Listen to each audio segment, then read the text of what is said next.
this might be something that some of you guys can relate to, but I really spent a lot of time trying to play jazz. I felt like at some points I got to somewhere a bit ahead of definitely where I am these days, but for some reason, basically, and what's what I wanted to investigate in this video, I've found myself these days not really having any time to play jazz. And in some ways I feel a bit sad about it, but I thought maybe talking about it might make me feel less sad. So that's what this video is about. I did one take of what a difference a day made, and then came and filmed this bit, and now I'm going to film a bit more.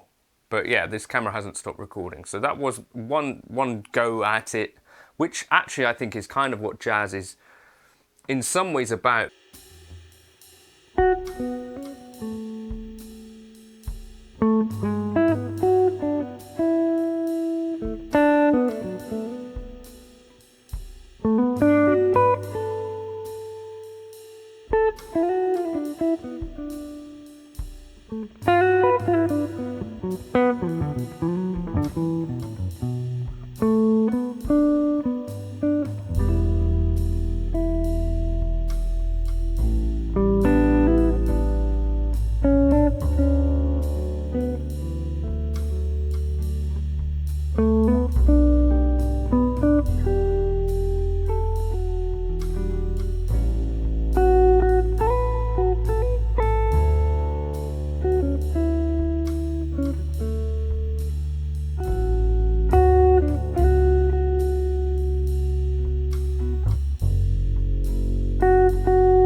This channel is supported by TrueFire. TrueFire is an online library of lessons from some of my favourite players. There's thousands of lessons on there. You can use the promo code JNC40 to get 40% off of any of their courses. There was a time when this channel was all about kind of just uploading my kind of jazz playing, and as you probably have guessed, it wasn't particularly successful. And so I think by around the time of COVID, around then was when I'd started to branch out a little bit more into things that I was, I guess, probably better at. But there was a big chunk of time there, maybe from about 2015 to about 2020, where essentially I spent a lot of time kind of on this jazz stuff. Now, if you're looking to get into jazz, I would suggest that Tim Lurch is a great resource and place to check out. He's got some TrueFire courses which I think are a great resource. TrueFire actually sponsors this channel, but Tim Lurch was something that I knew about before TrueFire, and I would check out his playing, and it was kind of this more accessible side of jazz playing to me, but also importantly a side of jazz playing that I think I left way longer than I should have, looking at chord melody and that sort of stuff. So Martin Taylor has also got some courses on TrueFire and ArtistWorks. You can use the code JNC40 to get 40% off any of their courses. Tim Lurch I would strongly recommend. Or you could use the All Access Pass and get $100 off their All Access Pass, but you could dip in and out of Tim Lurch's stuff, Martin Taylor's stuff, and there's loads of other great stuff on there from rock players like Andy Wood, Andy Timmons, and so on. So a lot of my focus early on was just around lead playing in a jazz context, which I've actually now very much more what I'm interested in these days is actually like the actual head, the actual chord melody and that side of things. And the lead playing of it is sort of secondary, which I guess is a sign of some sort of maturity, but also, you know, I'm never going to be a Jonathan Kreisberg or a Gilad Hexelman like some of these guys that are like my heroes, Mike Marino. But I do wish that earlier on I had got it into my head that what you really should do is kind of learn some jazz standards and play those. So whether you're just playing and from the real book or whether you're learning them by ear, I think that's a really great way to get into the jazz thing. I was just focused on backing tracks of jazz tunes in the real book, and I didn't even really go and listen to the originals, whereas when things started to get better for me in terms of jazz, what I was doing, because I heard Jonathan Kreisberg talking about this, he basically flunked an entrance exam, I think was the story, and a guy said to him, come learn with me, a mentor basically, for a year, and I'll get you onto one of these courses.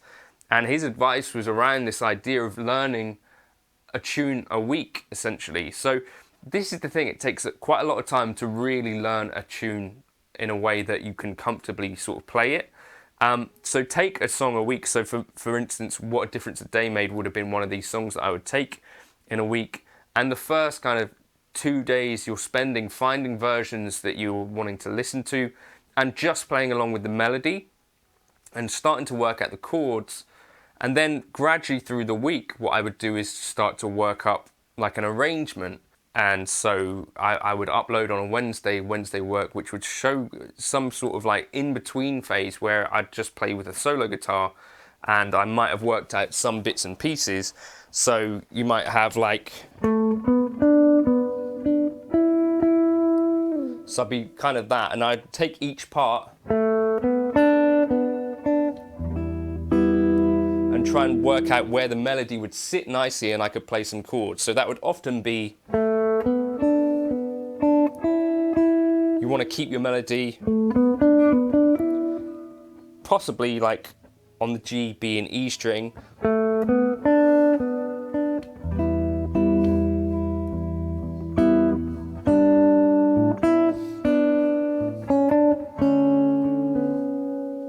And you might play that first couple of bits.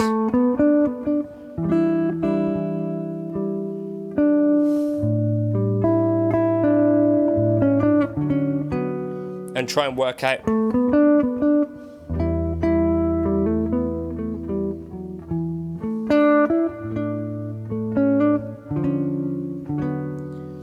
different ways of playing that same kind of thing. Exploration, I think was really good for my creativity, for figuring out